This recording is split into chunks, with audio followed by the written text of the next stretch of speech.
شاء الله الفوز. مش مهم النتيجه، مش مهم النتيجه، ممكن 1-0 بكون مبسوط جدا ان شاء الله. فوت على الملعب توقف قدام اللعيب هيك تا انه يصفقوا الجمهور، بتسلموا على اللعيب هيك وبنضل طالعين برا هناك قاعدين. والله شعور يعني لا يوصف، شعور يعني عن جد. اليوم انا طلعت عده درجات، بس اليوم الاحساس يعني شيء غريب يعني، وان شاء الله انه اليوم بنضل فرحانين مع الجمهور.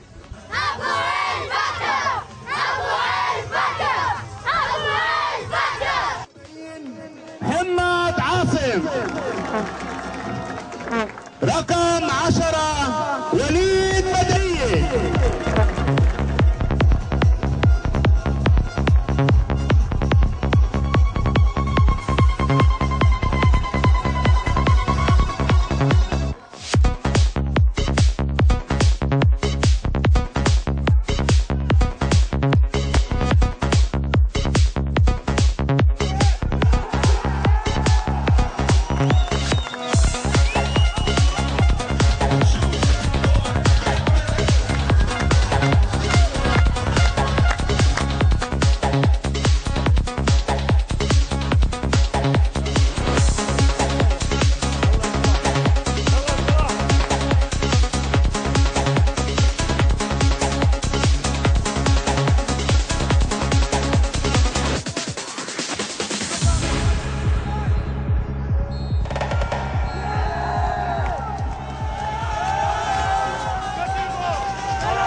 جنا على الكريم ننزل بعلنا، كرم الناس ممرة بعلنا، شباب باقة يا زينة بعلنا، وفيكم ناس أحلى من الذهب. الله الله، شعورك اليوم؟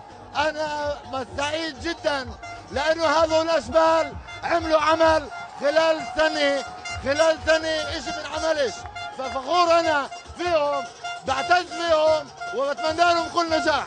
ها هو ملعب باكا يشهد أولى الاحتفالات، ملعب باكا الذي كان مغلق طوال الوقت. اليوم الاحتفال الأول بعد أن فاز أبو علي البلدي باكا على الزمر 1-0 صغير لكنه كبير بالمعنى. باكا ترتقي إلى الدرجة الثانية. ألف مبروك من طاقم رياض على الخامسة مع المناظر والصور.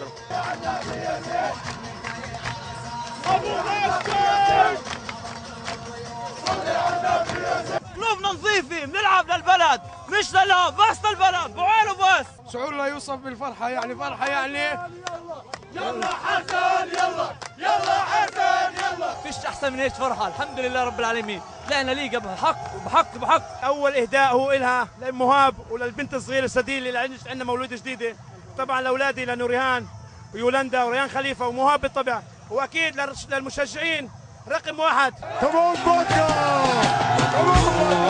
مبروك يا حياة قلبي، مبروك مبروك مبروك يا حياة قلبي، مبروك هالفرحة